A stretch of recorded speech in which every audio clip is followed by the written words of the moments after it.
The word lab isn't the first thing most baseball purists think of when it comes to the sport. Yeah, so data and biomechanics in baseball is like, it's a lightning rod of controversy right now in our sport. This is maximum external rotation of the shoulder. So like For the pitching lab at Wake Forest University, the marriage of data, their processes are health, each individually tailored to them. And sport made complete sense. I think the health and the baseball side of things are two very separated parts of our industry that we're trying to unite.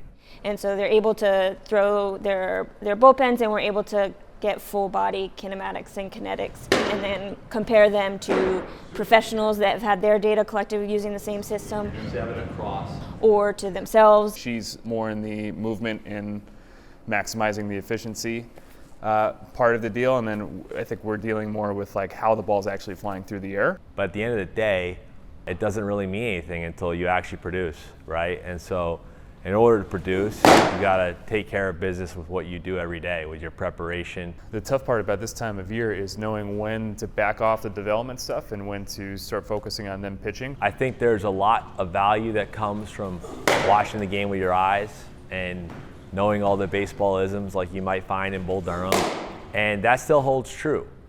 But nowadays, with data, we can quantify a lot of times what our eyes are telling us. Like I said, compared to kind of the normative data behind it. Remember how last time you were doing that and then all of a sudden you threw a two-seamer and then it caught him off guard? Yeah. Every pitch spits out hundreds and hundreds and hundreds of data points, right?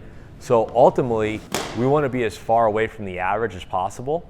And there's a lot of ways to do that. It doesn't just mean you have to throw 100 miles an hour. The lab isn't just for the pitching staff for the Wake Forest baseball team. They also offer up sessions for anyone 12 and older. A lot of the younger kids just think the tech is cool and like to see how they're moving and hopefully help them, give them a competitive advantage to move and progress through their baseball career. And the cool part about being here is it gives you a lot of answers faster, so you're not guessing as much. Answers to help each player who comes through the lab find who they are as an athlete.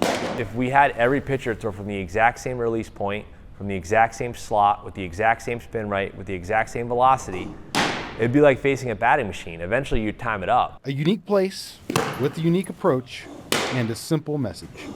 True brilliance is simplifying things. It's not about making it really complicated. We want to impact the game. We want this to be bigger than our program. We want to use our information and our knowledge and our technology to help guys get better.